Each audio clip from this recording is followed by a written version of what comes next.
Welcome, everyone, to Burge's Power Hour. Oh, my goodness, we're going to have fun with this one today. If you're listening to the recording or if you're on live, lucky you, yay. I get to hear your, lucky me, I get to hear your voice because this is all about foot-in-mouth syndrome, the key to effective communication. So I figured that might get some people going, huh? What? Foot-in-mouth. Right, how to have, I don't know if you do this, but I have put my foot in my mouth many times. So these are the keys to effective communication, and I'm glad you all are on the call. And as you know, for those of you, this is your first time, I like to do experiential things. So get your pen and paper ready because you're probably going to want to take notes, but also we have a little exercise that we'll do to get into those cobwebs and that subconscious belief of our brain sometimes to find out some things that are going on around communication.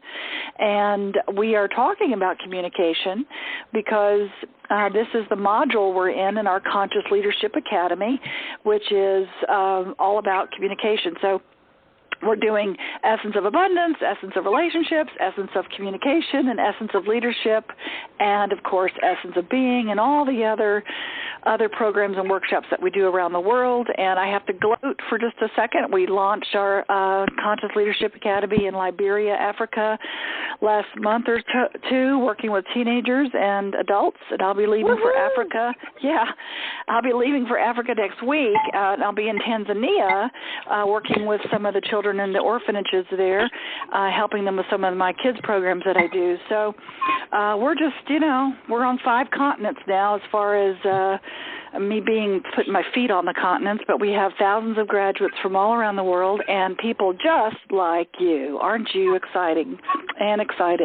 So here we're going to get started, and what I'm going to do, again, those of you who know how we play the game, I will probably go ahead and mute you guys for a little bit just to kind of give you some these tools and the effective communication 4 steps and go through them. And then we're going to do a little bit of an exercise, and then, of course, I want to hear from you. So I'll ask for anybody that wants to share anything that's come up for them at the call, and then we can talk through some of that, and I'm sure some of you will have some similar things. So we learn from each other, and that's what it's all about, because we are building a global movement of conscious leaders, empowering others to create a win-win world. And in order to do that, we have to learn how to communicate. Yes. So let me go ahead, and I'm going to mute everybody. Now, you can unmute yourself by hitting *6. So if you hit *6, that will unmute you or that will mute you, either way, okay? So I'm going to go ahead and mute everybody. So you can unmute yourself. All you have to do is hit *6, okay? And then you can talk to me, and then a little bit later we'll let everybody talk when we finish. So the question I have for us tonight is, have you ever been told to shut up? Have you ever been told you don't have a voice? Or children are seen and not heard, right? Have you ever been reprimanded? So just kind of ask yourself these questions. Have I ever been reprimanded by my employers or my teachers or my family for speaking up?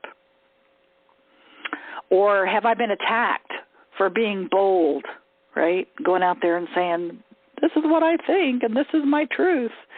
Or maybe some of us have been bullied at school, so we shut down and we felt belittled and misunderstood and felt afraid to use our voice. And maybe we just don't speak up because we're afraid we're going to get in trouble. Or maybe you're one of those types of people who you're afraid to tell your truth sometimes to people because you don't want to hurt their feelings. Or maybe you're one of those types of people that overpower other people and you steamroll them, okay, and you don't really listen to what they're having to say, because communication, it takes 2. It takes the sender of communication and the receiver of communications, right? And sometimes we just stick our foot in our mouth and go, bloop, did I just say that? Uh-oh. Yikes. Didn't mean it that way. I mean, really, I don't know about you, but maybe you feel you're misunderstood sometimes, or that people don't listen to you. So if any of those are you, if you've answered yes to any of those, you are in the right place. So let me give you a definition first before we start about what communication is for me, and what you might want to take this on and chew on it and see if you resonate with this, that communication is the response you get. Okay? So if you're not getting the response you want in the world from your business or family or love relationships or anybody that you speak with or communicate with, if you're not getting the type of response you want, you might want to look at how you are communicating it. So just kind of chew on that for a minute. So communication is the response you get. So let me give you 4 steps or 4 keys to effective communication. I've been doing this 37 years, so, I have a couple of items to share with you, so hopefully some of this will resonate with you. The very first step is being present. Being present with whomever you're with. Whether you're speaking to, a crowd, thousands of people, or whether you're having a one-on-one conversation. It's really being present to what is happening and who you're speaking with. And I've always said, look, it's really, really cool to be interesting, but really the key here to a really good communicator and to have effective communication and have people trust you is to be interested. So just ask yourself, when I'm communicating, am I interested or interesting? So be present with what they are saying, when that means you have to be a very good listener. So being an effective communicator, and of course in our Conscious Leadership Academy and with Essence of Being, really it's about listening. It's about really listening what people are saying, what they're feeling, going behind the words. That's really getting you present with them. And a lot of times in our Essence of Being classes, we have these what I call blocks to listening. And so this might be review for some of you, but I'm going to give you 3 of them. So we have a lot of blocks to listening at times, and it comes from what we've learned. We have these learned experiences, right, from our family of origin and from our experiences from our lives. So some of the blocks to listening could be you check out. Like, for instance, some of you might be checked out right now. Hello, are you there? Ding dong, hello. Some people check out. They think about, well, I don't know, what time is it? Or did I leave the coffee pot on? Or I wonder what my kids are doing? Or, you're not really there. So I could be blabbing on and you don't hear a thing. So you're not really actively listening and being present with what is being communicated. Another block to listening is rehearsing. And it's one of my favorite ones because we all do this at times, right? Especially in a relationship. You've been with somebody for a while, whether it's a business or a romance or whatever kind of relationship. And you are rehearsing what you're going to say. So they're saying whatever they're saying, and you know what they're saying because you've been with them, and you know what they're going to say, and you've heard it before, so hurry up and say what you're going to say so I can say what I'm going to say. I've already rehearsed it. I already know what I'm going to say. So you're not really listening to what they have to say. You've rehearsed it, or you are rehearsing in your mind. Let's see, what's a good comeback? In sales, they teach us, right, to overcome the objection. And overcoming the objection, you rehearse. Okay, if they say this, then I say that. If they say this, then I say that. So that's still rehearsing. And again, you're not being present. Because they could be saying something completely different, and you're missing the mark. You're missing the feeling behind what they're saying. One of the other blocks, I'll give you one more block, is judging. We judge people. Well, she doesn't know what she's talking about, or I know all of this already, so why should I listen? That's a judgment. And so you block listening and being present. So number one is being present, actively listening, okay? Number two of these effective steps for being an effective communicator is taking responsibility for your communications. In other words, you respond versus react. And people that have done any of my classes, you know I talk about responsibility, personal responsibility. You know, it's the quality of our life is how we respond. You know, how we respond to life determines the quality of our life, but it also determines the quality of our communications. And oftentimes, if we're reacting, we're really not taking responsibility necessarily. We aren't really allowing ourselves to respond. Now, the reason why is because of our funny little reptilian brain. So we go into that freeze, flight, or fight mode based on what we have learned from our past, and also physiologically, our reptilian brain keeps us from being in danger. So sometimes we react. We can either freeze when someone says something to us and we just freeze and we don't know what to say. We could react by fighting. Okay? So it's like, hey, you're going to do me, I'm going to do you back. I'm going to match your vibration and fight right back. Or you could flight, which is run and hide. And that's a reaction. It's like, I don't want to be here. I don't want to hear this. I'm out of here. So reacting is definitely not pausing for a moment and taking responsibility for your thoughts, your beliefs, and your actions. And in your communication, you can really be the observer, right? In order to help you respond better, to respond to what people are saying, is you take a deep breath and observe it. You observe what they're saying. Don't let it come into you. You have a choice. You have a choice. If you feel like you're being attacked, or if you feel like you're not good enough, these are all reactions. Oftentimes, they're not really responses. Meaning that you're not taking responsibility for what is happening in your brain. So, for instance, you're not responsible for other people's feelings, and so many times we have communication like that. We think if we say something that we're going to hurt their feelings, or we say something and we're afraid of their reaction, therefore we don't say anything. So the one piece about this is understanding you're only responsible for you.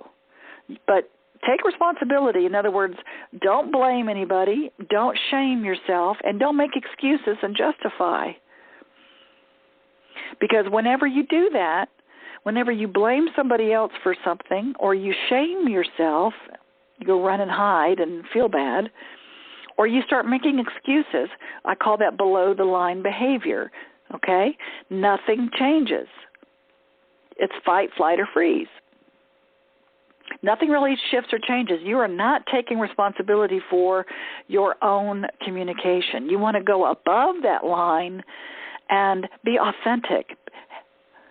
Be authentic with your communication, but take responsibility for it. Okay? And the reason why a lot of us really don't understand this part, again, when you do that, when you blame or shame or justify, what you're doing is you're giving your power away. You're giving your power away to that other person. You're saying, hey, I blame you for whatever. Therefore, I am a victim and I can't change anything because I'm powerless.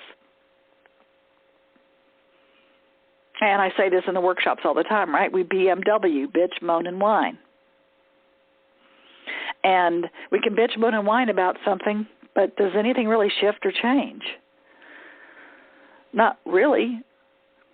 And therefore, I always say, look, if you want to go above the line and take responsibility for your own thoughts, that's being authentic. That's being in a place of wanting to really make a difference in the world and know that you deserve it. And that's more of an observer place, so you're not reacting, okay? So you're not reacting to what another person's saying. So take responsibility for your thoughts. And it comes, again, from our family of origin. So, and beyond, if you really want to know.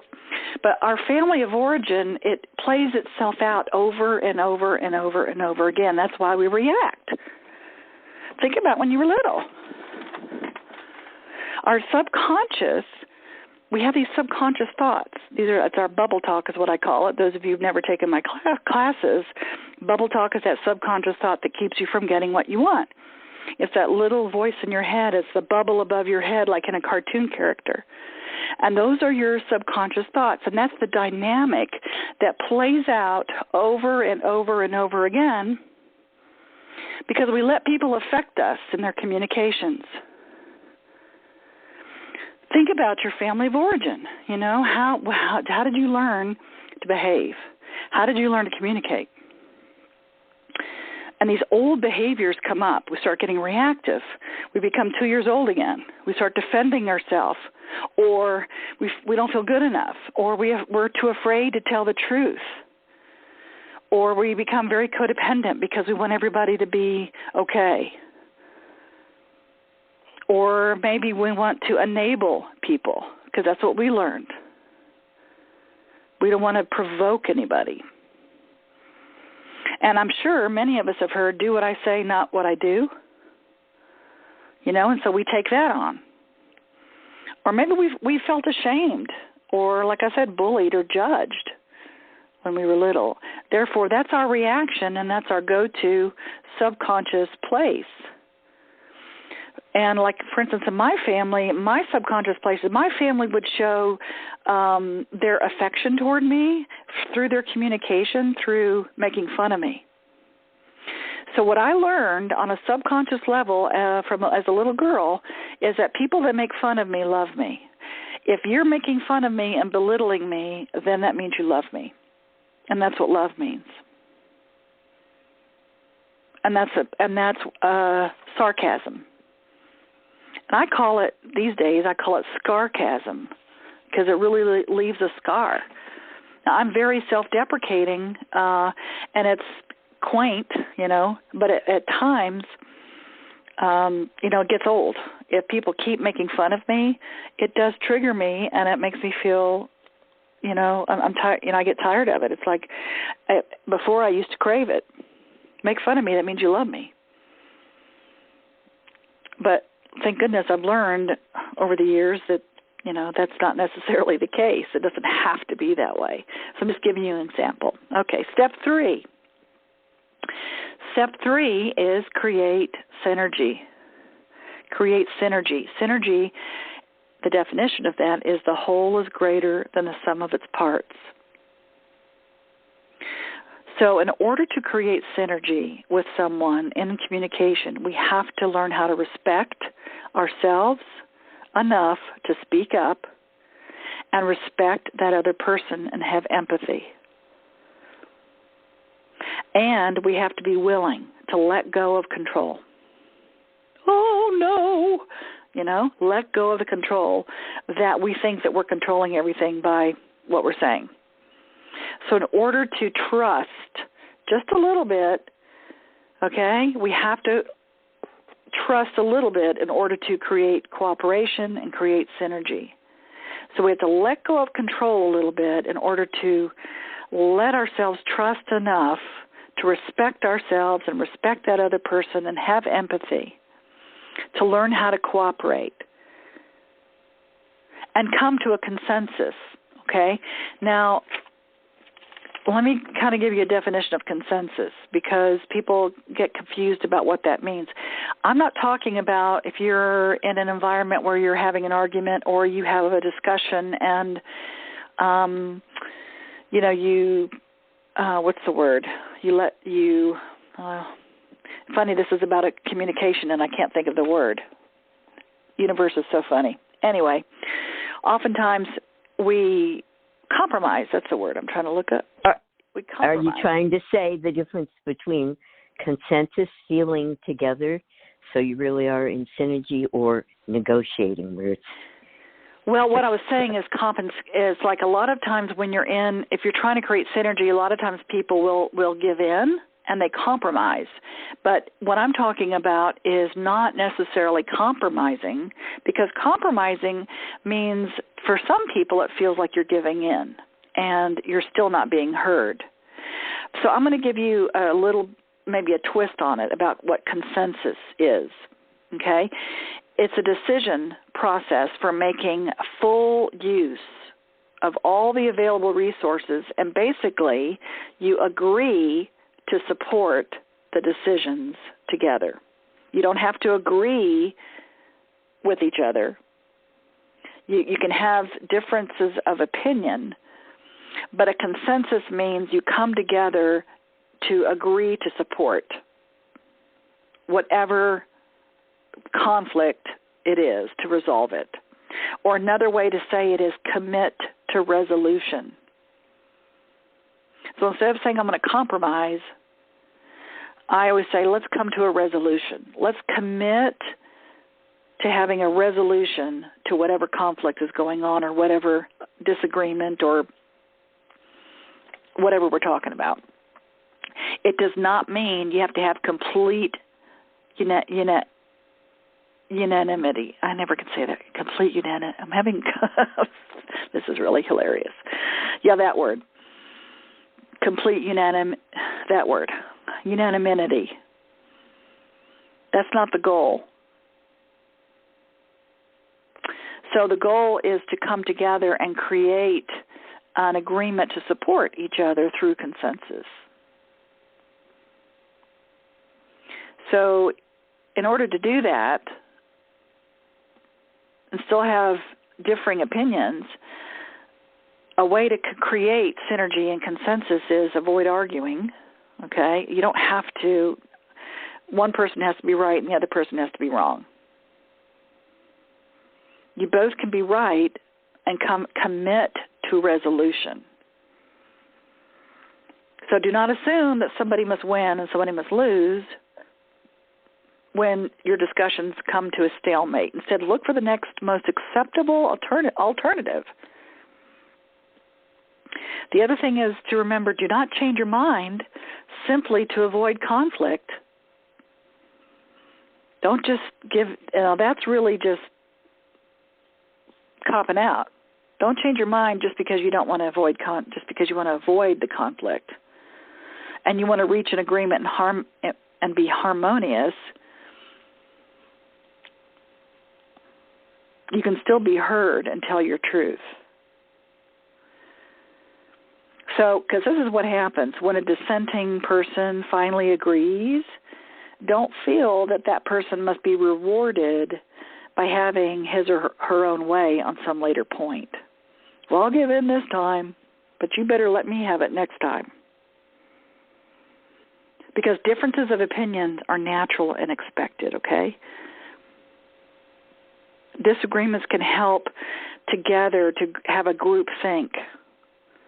Because the wide range of information and opinions, there's a greater chance that the group will hit on more adequate solutions if we just allow that. But we all get caught up in that right-wrong thing, and there has to be a winner. Okay, that's the third one. The fourth one is effective communication, is to tell the truth with compassion. Tell your truth with compassion. And one of the best ways to do that is you start out every sentence with, "For me, the truth is." And I say that all the time. For me, the truth is this. Now, that person cannot argue that that's not my truth. They may not agree with what I'm saying, but they cannot argue that's not my truth. So what that does is it levels you up. It brings your vibration up to really share your truth. and you're saying it with compassion. If you use a lot of I words, see, some people are really good about telling their truth, aren't they? But it sure doesn't feel compassionate. So the key here is to tell the truth with compassion, which means you have to have empathy and respect and ownership of your communication. Use I words. I feel. I know. I think. So what we're going to do is we're going to go to we're going to dig in a little bit and see what are your subconscious beliefs around some of the communication you have been raised with and how that still plays out in your life, and maybe it doesn't serve you, or maybe it does. And so get your pen and paper out, and before we do that, there's one more thing about telling your truth with compassion is understanding the distinctions between advice, truth, and story. So many of us love to give advice, and we just are chomping at the bit. We wait for you to say three words, and we already know, okay, oh, good, I know how to give advice. I know how I can help this person. But see, they may not even be asking for advice, but we're giving it anyway. And so they still don't feel heard. Everybody wants to feel heard and acknowledged. Everybody does. So if you start giving advice to people without them asking for it, you may run into them feeling not heard. And if they don't feel heard and acknowledged, then that's not an effective communicator. And you're not being an effective communicator on your side. Remember the response you get. So just be mindful about giving advice. And also be mindful about telling your story, because a lot of times when you're telling your truth with compassion, people think, okay, yeah, they listen for a few minutes or maybe one sentence, and they go right into their own story. And they start identifying with what that other person's saying. Oh, yeah? Well, let me tell you about mine. Let me tell you this story. Oh, my God, that same thing happened to me. And this is what I did, and this is what I do. And so you've completely taken over the conversation, and they still don't feel heard. Or if you're telling your truth, just be mindful of knowing, I'm going into the story here. I'm going into all this story about it, all the stuff. I'm not really telling my truth. I'm telling everything else around it. I'm not really telling how I feel. So when I say just be mindful about, are you telling your story, are you giving advice, or are you absolutely telling your truth?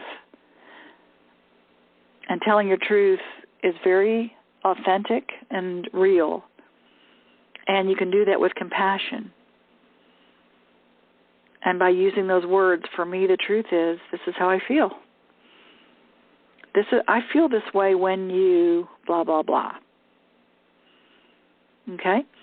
So get your pen and paper out, and what we're going to do is we're going to write down I'm going to say some sentences, and I want you to do a stream of consciousness writing. If you're driving, don't do this. You can come back and listen, or you can just say it out loud if you want. Okay? And everybody who has registered on this call will get a recording. So this is stream of consciousness. Don't think about it too long. Just write down the first things that come up, or think about the very first thing that comes up. Okay? And you can't do this wrong. Don't edit it. Don't try to figure it out. Just first thoughts. Okay, here we go. Any questions before I go? If you have a question, hit *6 and ask it before I start. Okay. When people do not listen to me,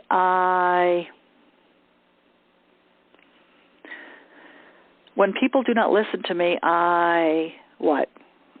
Write down the first thing.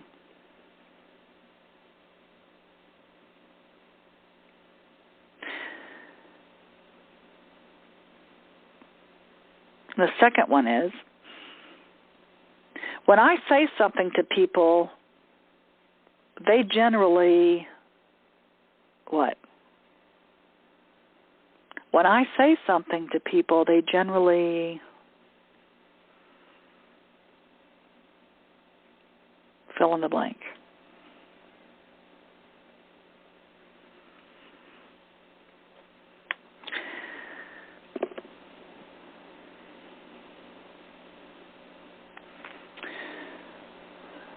And the next one is,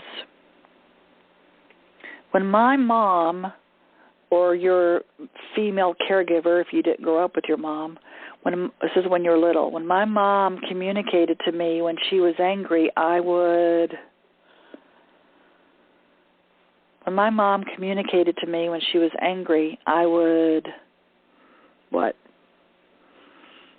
And maybe you can't remember. Just make up whatever you think. Maybe you never saw her angry. When my mom communicated to me when she was angry, I would what?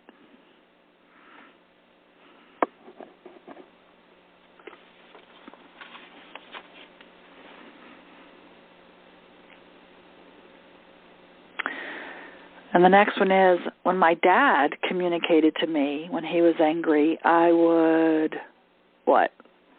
Or my male caregiver, if you didn't grow up with a dad. When my dad communicated to me when he was angry, I would...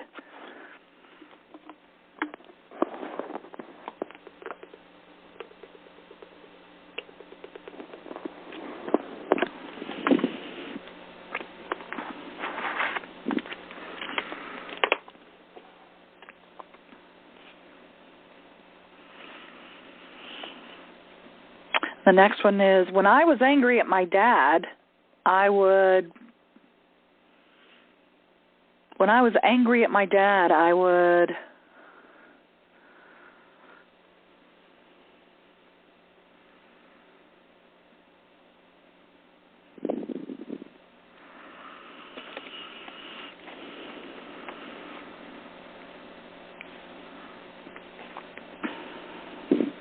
And the next one is, when I was angry at my mom, I would... When I was angry at my mom, I would... What would you do?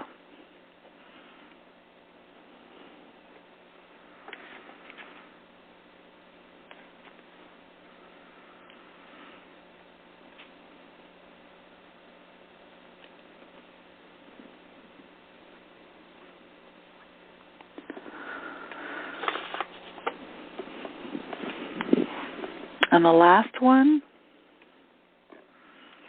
is, when I am angry with my partner. Now, this can be your relationship partner. It can be a business partner, someone close to you. When I'm angry with my partner, and if you don't have a partner, just think about when you did, or you can use business partner if you want, or coworker.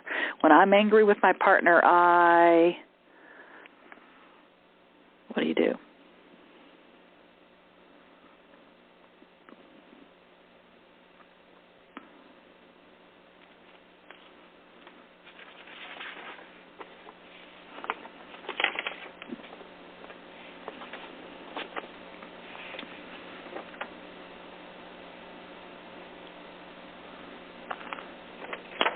Okay. Finish up on the one you're on.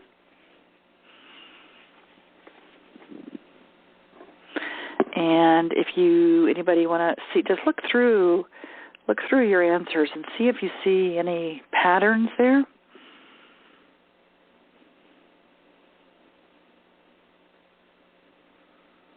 Any similarities? And how it's playing out in your life now.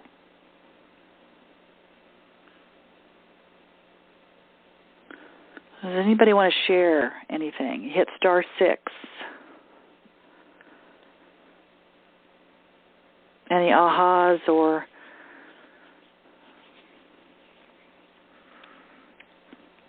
Hey, Burge. Hey, Howard. My pattern was shut down, avoid. I don't mean to laugh, but how awesome that you can have a through line like that. Shut down, shut down, shut down, avoid. And I bet you're not the only one. I don't know about anybody else. Well, so has that been playing out in your life as an adult? Yes, I avoid confrontation, even if I'm right. Even if you're right. I'd rather be happy than right. Okay. Good man. You learned that well. However, well, that's good. And what I'm going to do in a minute after we share all of this, I'm going to give you guys some things you can do about how to resolve conflicts without shutting down, okay? Awesome. Because you have a voice. So, Howard and everybody listening, I want you to say it as loud as you can. I have a voice! Just say it. I have a voice. Yes, you do. And you have the right to speak. So being shut down deprives us of your brilliance. Being shut down stuffs all of your feelings, your thoughts, and your authenticity. It deprives the world of knowing how magnificent you really are and what your truth really is and how much you make a difference in the world. Being shut down does not affect anything. You have no effect. So the alternative is, how can I show up, speak my truth in a way where I won't get hurt and I'll feel acknowledged, and even if people don't agree with me, it's okay, and I'll still feel connected. Hi, everybody. It's Brenda. Hi, Brenda. What'd you write down, hon? I couldn't really think of anything. About anything? Nothing. So when people do not listen to me, I what? I get angry. Okay. I get angry. So when I'm angry with my business partner or I'm angry with my partner, what do? I ain't got one. Well, did you have one ever? Yeah. Okay. And when you got angry, what'd you do? I fought. You fought. Okay. So your lesson, hon, what you learned is I have to fight to be heard. Is that true? No. So in order to be heard, do you feel you have to fight? That you have to fight to be heard? In other words, do you feel like people listen to you even, or do you feel like you always have to be angry for them to hear you? Yes. Okay. That's what I mean by fight, okay? And you just said with your partner, your partner that you used to have, you would fight, correct? Yes. Okay. So there's an element there. You have a pattern there from, in order for me to be heard, I have to fight, and I have to, if I'm angry, that's the only way I'm going to be heard. Yeah. So I know that's not working for you now, right? No. Okay. So for you, Brenda, I would definitely look at how can I share my truth, speak up, have a voice, be heard, and not be afraid, and be in my power without being angry.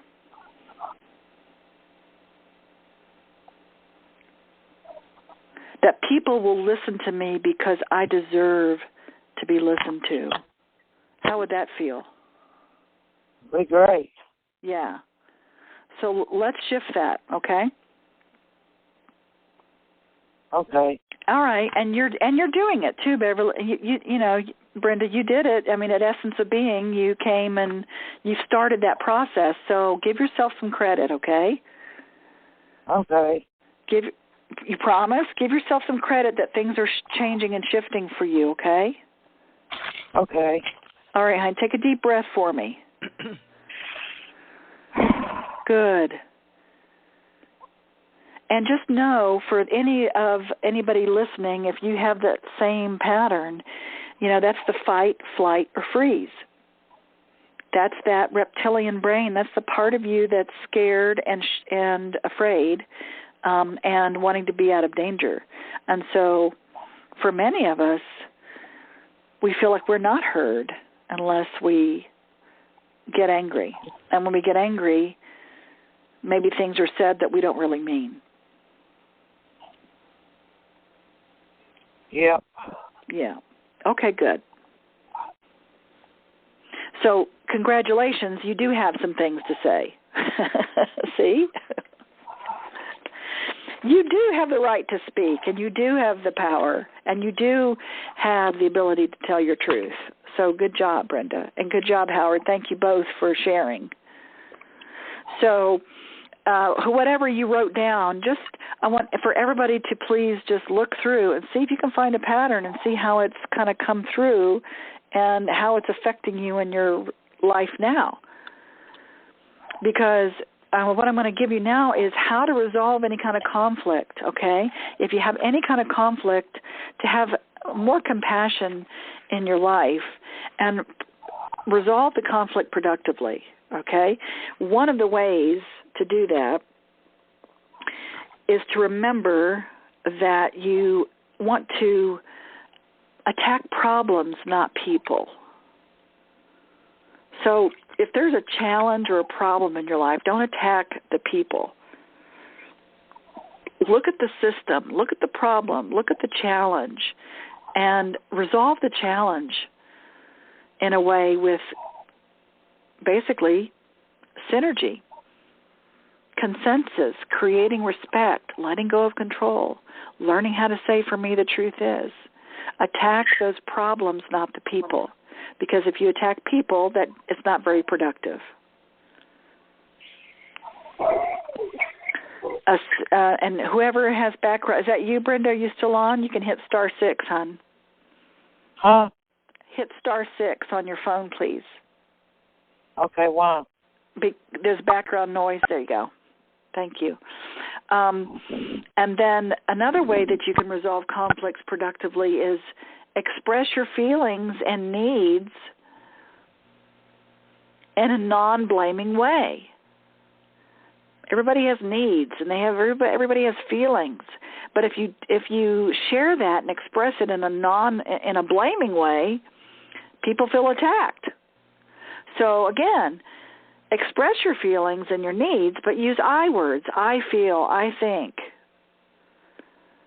Okay. For me, the truth is I need this. I need this, and I want to feel this way. I choose to feel this way. So another way to take responsibility, that's another one. Take ownership for your part. So resolving a conflict, it's not always about the other person. Look at, what am I doing here? How am I bringing this about? Take ownership for your part of the challenge or the problem. And sometimes it just takes practice in order to do that, because the more aware you become and the more conscious you become, and it's easier to take ownership. It's easier to look at what your part of it is. And when you do that, it really does create synergy, that you're not just in blame all the time or justifying your position. Okay. And so I'm saying all of this for everybody. Okay, Brenda? So it's for everybody. And I want everybody, another way you can resolve a conflict productively is listen and seek to understand the other person's point of view before defending your own. So many times we get triggered and we want to defend ourselves, we want to defend our point of view. Again, stop, listen, have empathy, which means put yourself in their shoes for just a moment. How do you think they feel? And perhaps seek to understand that first before you put your foot in your mouth. Another way to resolve conflicts productively is look for the need behind whatever someone is saying. And I call that getting gotten. And in our Essence of Communication class, it's coming up Saturday, by the way, it's our one day, you will learn a little bit more about getting gotten. And, of course, our Conscious Leadership Academy, we go into it in depth in our communication module. But getting gotten is basically you go behind the words. Somebody can be really upset at you for something and attack you, but it's probably not necessarily all about you. There's probably something else going on behind the words for them. They're feeling misunderstood, or they're feeling embarrassed, or they're feeling hurt, or they're feeling afraid, or they're feeling betrayed. And, of course, when you have those feelings, we attack, right? We attack everybody else. And so if someone is upset with you about something, one way to get them and disarm them is to go behind the words and say things like, I can understand why you're upset, or tell me more, or I can only imagine how that feels. You must really feel upset. Tell me more. And they might say, well, I was really hurt that you said those things. And now you've got it. Now you get them. Now you know they're hurt. You can say, I can really understand why you're hurt. And if it's appropriate, apologize. Say, that was not my intention to hurt you. My intention was to say so and so and so. So I can really understand, and I feel that you're hurt. So now what you've done is they feel heard. They feel acknowledged because you went behind the words and got the emotion. And that takes practice. But hey, stay connected with us at Essence of Being and our Conscious Leadership Academy and all the other workshops, and you keep getting practice. Hey. Okay. Another way to resolve conflicts is to focus on what can be done, not what can't.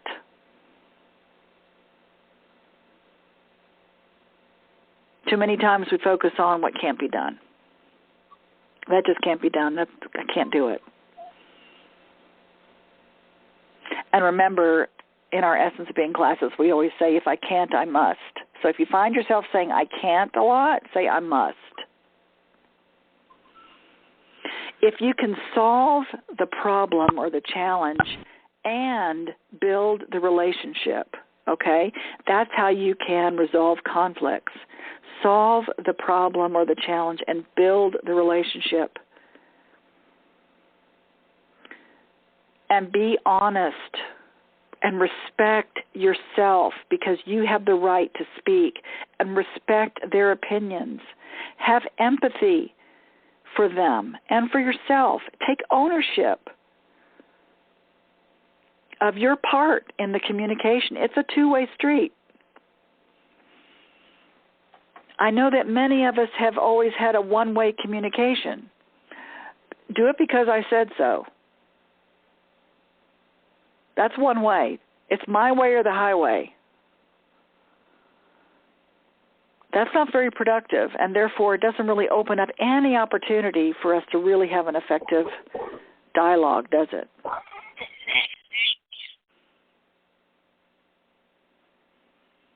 And remember, don't rush into solving somebody else's problem. Take time out to just observe first and not give advice right away.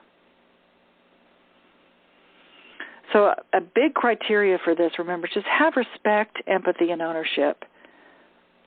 It's the same three things that we talk about in Essence of Relationships. Having a compassionate relationship, you have to, in order to do that, you have to have respect, empathy, and ownership.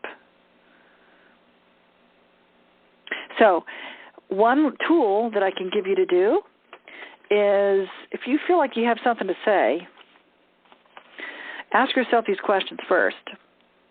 Will this serve to say it? Will this serve to say it? And then you ask, that's a yes or no. Then you ask who? Who's it going to serve, me or the other person? And then you ask how. How is it going to serve? And then you say, what is the highest good for all concerned? So, for instance, I might want to tell somebody something. I say, okay, will this serve to say it? Yes. Who? It's going to serve me. How? It's going to make me feel right. It's going to make me feel right when I really feel wrong. And now, is that the highest good for all concerned? No. So just don't say it.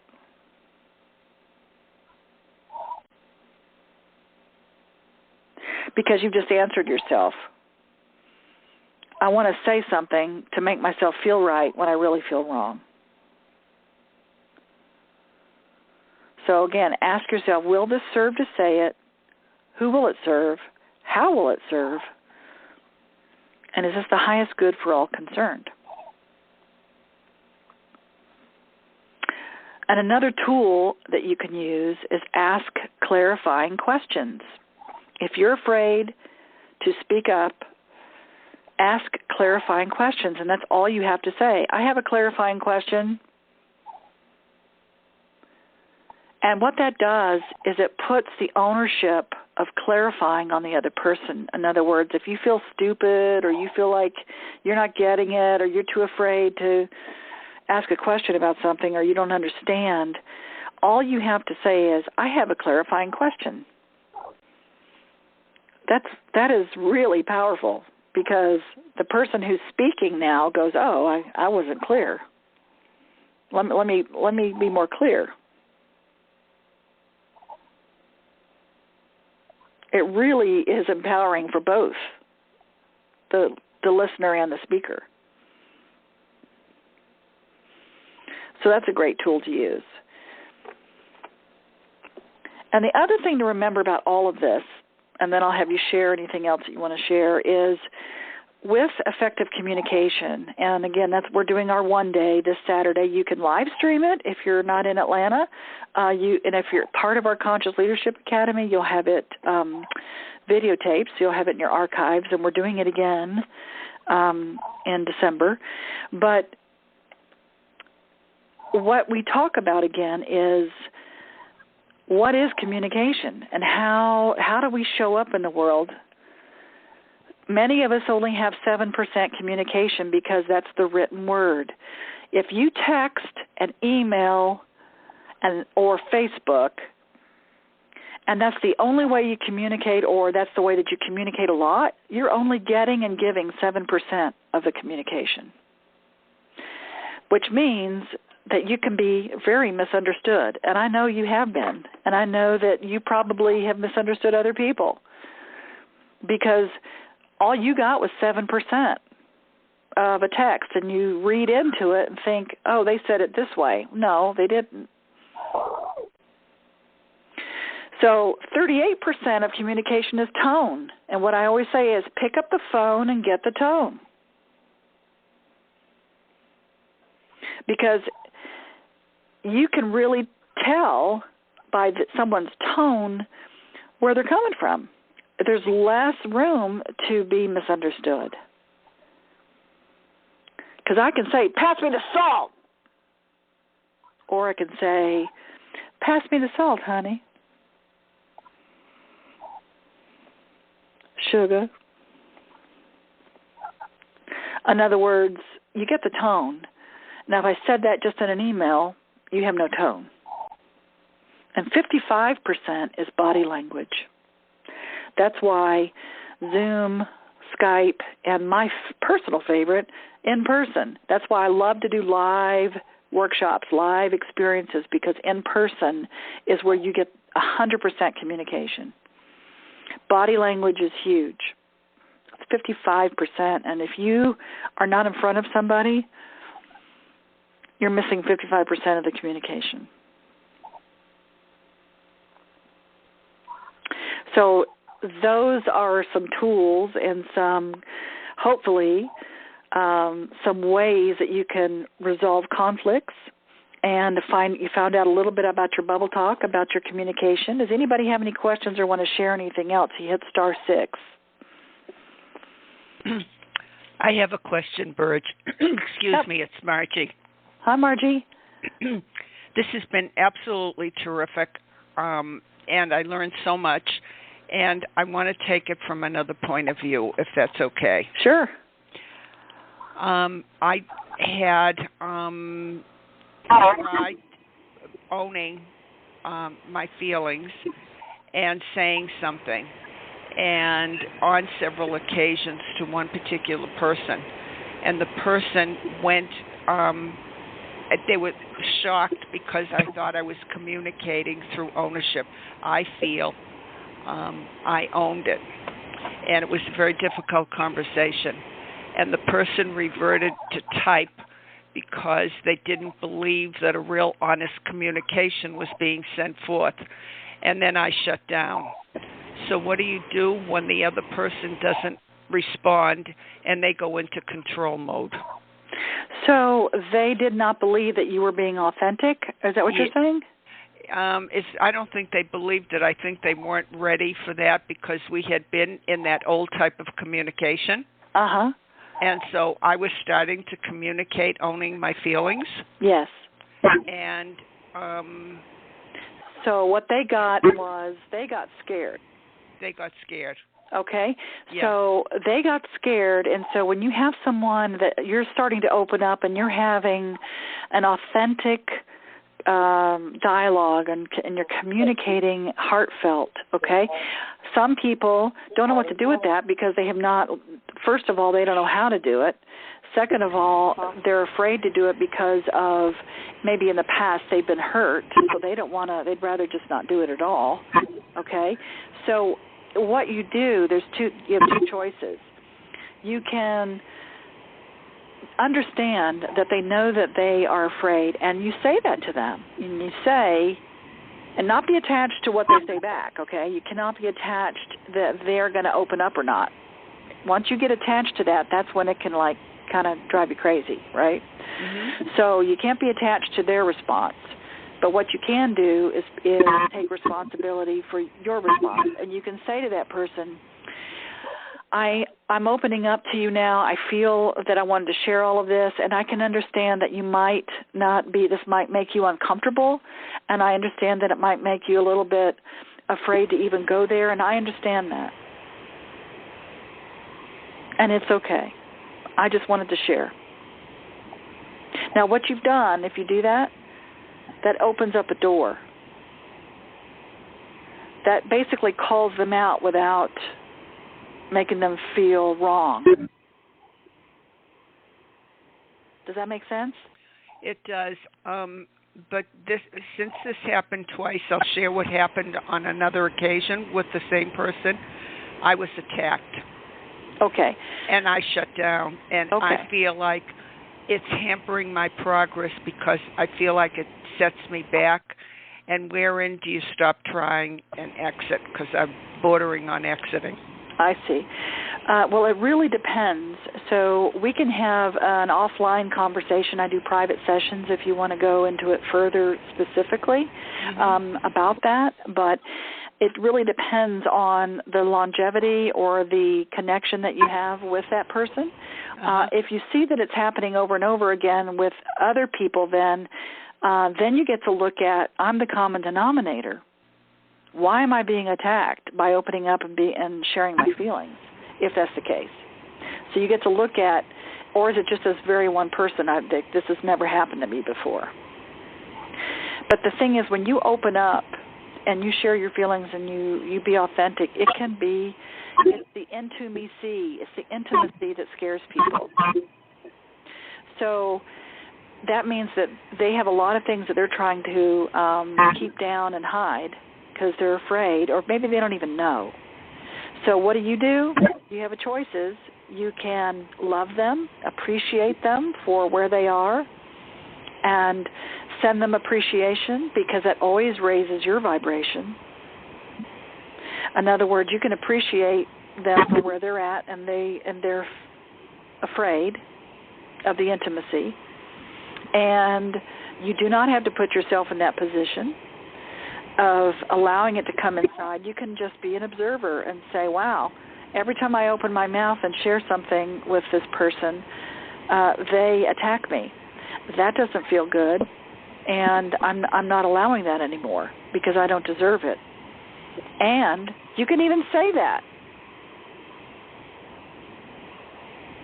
That's telling your truth with compassion. That's stepping up in your power. That's saying, I have a voice, and I don't deserve to be talked to that way. Birch, can I ask a question real quick? Sure. Sorry to interrupt, because I'm seeing that the time is kind of running out. Yes.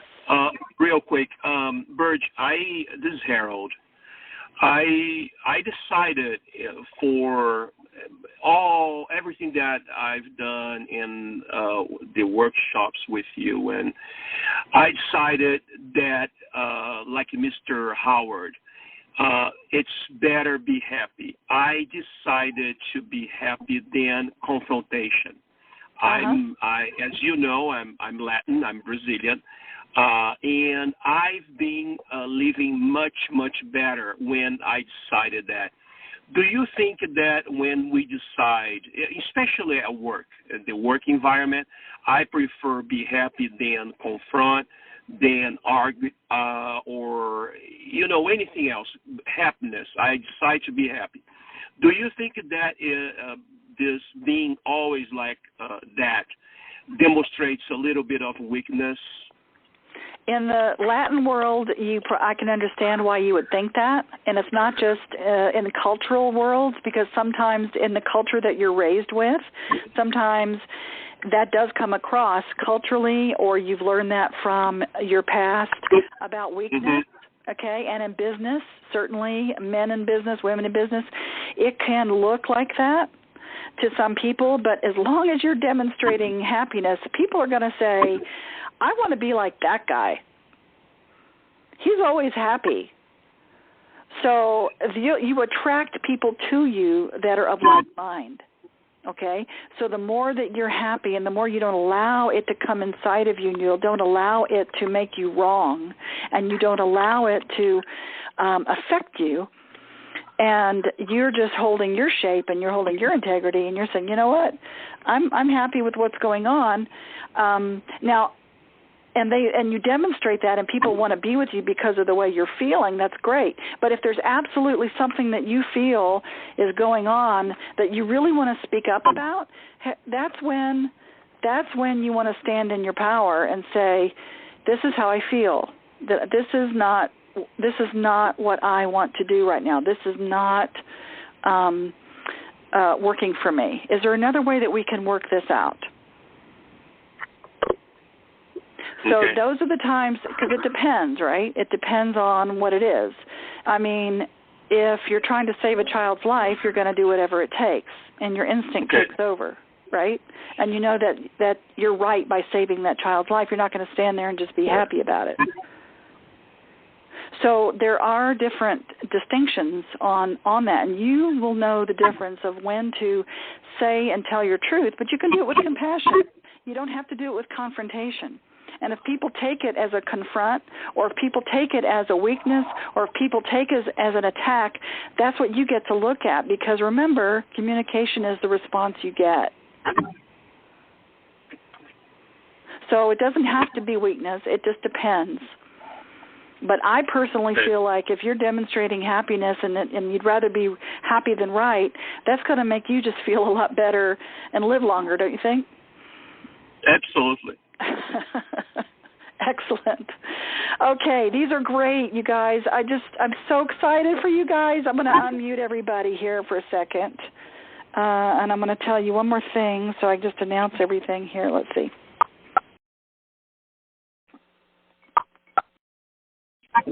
Okay, everybody is unmuted, and I just want to say we are doing our Essence of Communication this Saturday in our It's a one-day. We are doing Essence of Being, yay, in July in Atlanta, July 19th through the 21st. And I do private sessions, and please check us out, essenceofbeing.com/CLA, which stands for Conscious Leadership Academy. That is our new launch that we've done this year, and it's just been phenomenal response. It's online learning. It's live learning. It's an incredible experience for people that are in the academy and part of the membership. But just stay connected to us. Essenceofbeing.com. You can always email me, Burge, at essenceofbeing.com, and that's BURGE at essenceofbeing.com, and we can set up a private session, or if you want more information about anything that we're doing, please check us out and come play with us. I know some of you on the call are going to I'll see you Saturday, and for some of you, I'll see you maybe in July, and for some of you, I'll see when I see you. So for that, I really appreciate all of you taking time out. This is a big subject for a lot of people. So hopefully you got something out of it, and we don't say goodbye. We say, see you next time. So everybody just shout it out. See you next time. Thank you, Burge. Thank you, Burge. Thank you. Thank you. I love that. Thank you. And I'll see you next time. We will be seeing each other on our next Power Hour, July 17th, everybody. And that next Power Hour, remember, it's the third Wednesday of every month. So the one we'll be talking about, I'll be coming back from Africa. And guess what we're going to talk about? You have a voice, telling your truth. So we're going to continue this conversation. You have a voice. Tell your truth. So until I see you, I'll see you next time, everybody. See you next time. Bye-bye. Bye-bye. Bye. Bye. Bye. Bye.